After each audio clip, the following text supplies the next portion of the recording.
मुझे बता दें कि भारत का कौन सा ऐसा कानून है आयकर विभाग में, कहाँ ऐसा कानून है जहाँ पे ये लोग कहते हैं जो गुप्त दान लिया जाता है वो एग्जेम्प्टेड है, को सरकार को नहीं बताना है। ऐसा कौन सा कानून है? सिर्फ वो कानून बताते हैं हमें, लोगों को गुमराह ना करें। जब आपकी छोटी छोटी सहयोगी संगठन पंजीकृत है, आप क्यों नहीं, आपको किसने लाइसेंस दे दिया? अगर रजिस्ट्रेशन नहीं लेना चाहेंगे, ये गैर कानूनी काम है। और आपके चैनल के माध्यम से कहना चाहता हूँ, इनकी जांच होनी चाहिए, ईडी के छापे। साहब मैं आपसे पूछना चाहता हूँ, नहीं जांच हो गई। आज आप विपक्ष में बैठे हैं तो आप बोल रहे हैं कि इनकी जांच होनी चाहिए, ये सारे आप आरोप इन पे लगा रहे हैं।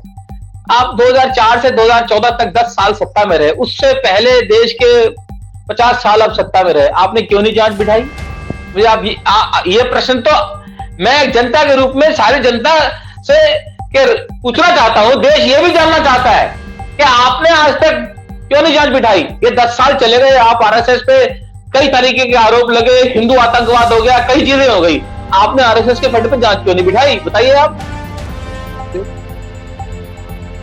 देखिए मैं बताता हूँ, जब देश आजाद नहीं हुआ था, जब आजाद नहीं हुआ था, कांग्रेस तो पहले करती रही, क्योंकि ये कभी भी इनके दल जो है कभी भी क्रांतिकारी नहीं रहा। कोई एक व्यक्ति का नाम बता दें। ये विषय नहीं है, नहीं ये विषय नहीं है, ये विषय नहीं है। सवाल का जवाब दो। आपने आज तक नहीं आपने जांच क्यों नहीं बिठाई आज तक? एक मिनट, आप ये बता दो, आपने आज तक जांच क्यों नहीं बिठाई? देखिए सत्ता में आप उसका जवाब दीजिए, आपने आज तक जांच क्यों नहीं बिठाई? मैं मेरा क्वेश्चन हो जाने दो, मैं वही आ रहा हूँ जो आप पूछना चाह रहे हैं। मेरा कहने का मतलब ये है, जब हम लोगों ने, इन्होंने जहरीले भाषण दिए, उसका तो सामने झेला है। महात्मा गांधी जी एक आरएसएस के इनके भाषणों से प्रभावित होकर महात्मा गांधी जी की हत्या करी, जो इनका सदस्य था।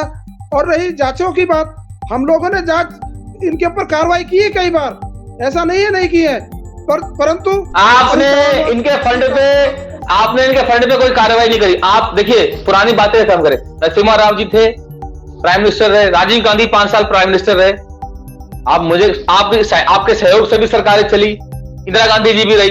और मैं कहूंगा 2000 जो आपका कांग्रेस का और आरएसएस का सबसे बड़ा जो परस्पर विरोध था, राइवलरी जिसे कहा जाता है, वो 2004 से 2014 का काल है। और आप सत्ता में 10 साल आपने कोई कार्रवाई नहीं करी, कोई जांच नहीं करी, आप उनके फंड पे आरोप लगा रहे हैं। मैं आपको ये भी कह रहा हूं, कि मैं इस प्रश्न का समर्थन करता हूं। मैं ये नहीं कह रहा, मैं भी कह रहा हूं कि ये सब ट्रांसपेरेंसी होनी चाहिए, लेकिन इन पे तो प्रश्न है, मेरा आप पे आरोप है। आरोप तो मेरा आप पे है कि आपने जांच क्यों नहीं बिठाई? आपको बिठानी चाहिए थी। क्या ये दोष आपका नहीं है? क्या ये आपकी निष्क्रियता नहीं है? ये आपकी निष्क्रियता है, ये आपकी भी गलती है। अब आप विपक्ष में बैठे हैं, 6 साल से आप विपक्ष में बैठ के तड़प रहे हैं। अब आप ये सवाल नया खड़ा हो रहा है, सवाल जायज है, लेकिन आपके ऊपर भी प्रश्न उठता है। अगर आप इसका जवाब दे सकते हैं तो मुझे दीजिए आप। जी मैं ये कह रहा हूँ, हमारे साथ बहुत सारी पार्टी थी जिनके साथ हमने मिलकर सरकार बनाई। जब भी हमारी पूर्ण रूप से सरकार आएगी, हम गारंटी से इनके खिलाफ जांच कराएंगे और इनके एक एक पैसे का हिसाब लेंगे। ये जनता का पैसा लूटा, पूरे विश्व से पैसा लूटा है, इनका थोड़ा मोटा पैसा नहीं है, कई हजार करोड़ रुपए आता है। आपको बता रहा हूँ, मैं आपके चैनल पर कह के जा रहा हूँ, क्योंकि हम कुछ गलती नहीं करते तो ये जांच किस बात पे बैठाएंगे?